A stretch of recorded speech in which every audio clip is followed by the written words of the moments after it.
Hey, this is the 4th episode of Designing What's Next, the series where we ask 5 questions in 5 minutes on work in the post-COVID world. Today, we're talking to Patricia Kammer, principal researcher for Steelcase. Patricia talked about how to make the most of meeting experiences when we can't all be in the same room. You'll notice that Patricia joined me from her very first day back at the Steelcase campus in Grand Rapids, Michigan. You know, I think the one thing for me personally about being here, while it is a little bit awkward, I have to say that I have enjoyed immensely the opportunity to see people that I have not seen in months. And while I have seen a number of individuals on video conference, it really is a pleasure to see them in person and to really sort of spend time with them, hold space with them in this environment and say, how are you doing?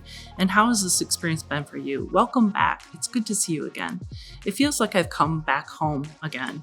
And that feels really good to me. And as much as I love my home environment, I absolutely am grateful to have the opportunity to come back and to actually share that time with my colleagues again. The biggest learning that we're taking from this mass experimentation is that it works for some people, but it doesn't work for others. And that's a no-duh. But for those that it does work really well, they tend to be individual contributors. They're using platforms. They're comfortable with collaborating on these virtual platforms, and they have shared mind through the virtual tools. On the other hand, for those individuals who need to have access to things such as model shops, test labs, or shared resources or technology, it's a bit of a challenge.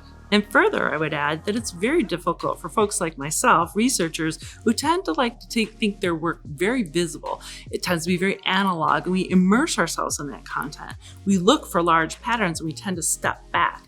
And so for me personally, as I've been collaborating with my fellow researchers, what I oftentimes will notice is not a nursery behind, but actually a full-blown wall of analog content in their background.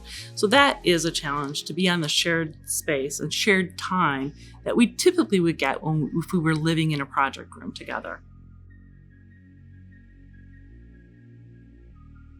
I think that this blurring between work and life is such that we are inviting people into our spaces that never happened before, unless it was a close personal friend and they came over for, a party, for example. But I think traditionally speaking, it's like you have your work life and you have your home life, and there's not a lot of invitation into that. And so personally, I've showed up with a lot of no makeup, hair in a just crazy hair. So there does seem like this flattening of sort of the formality of how we are connecting with people, and the lowering our barriers of what it means to show up and be authentic.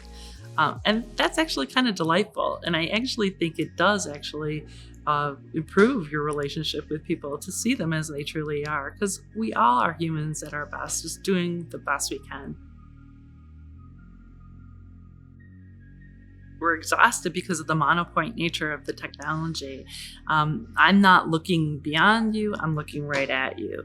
And I'm also listening intently. So there tends to be you hold yourself in a more formal posture. You're looking maybe at your own reflection.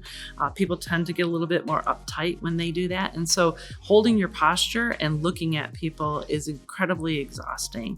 But listening and moving work along is even more so. You're holding a high cognitive load. And so it's not surprising that people are experiencing video fatigue at the end of the day. And so I think the other thing that people tend to not recognize when they're on a video call is I'm not looking off or glancing off and having a moment of respite. So I think the biggest challenge when people head back to the office is that there is going to be presence disparity again. There will be the haves and the have-nots. Right now, essentially everybody is having the same kind of an experience. We're all dialing in from home, we're all leveraging the same platforms, and we all are having the same kind of an experience. When, however, we activate the office and more people start to go back into the office and have different kinds of technological affordances to those that are at home, there will be a disparity in that experience. I suspect, from a design perspective, the way that we're going to solve for these problems are going to be things like AR and VR, thinking about in-world. How do you come together in-world so that you're all having a comprehensive and a shared experience at the same time?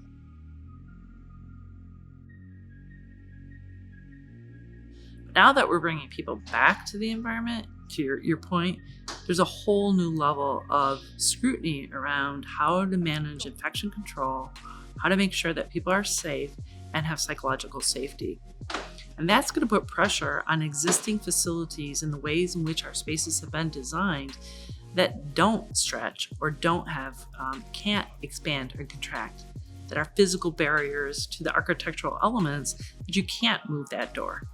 And so if the door says you can only have 3 people in that space, the question mark for me is where are the other 7 people that need to meet for that 10-person meeting? And that's going to be a very unique challenge to try to blend the physical and the virtual in a seamless manner so that everybody has a compelling experience. It's a great design challenge, actually.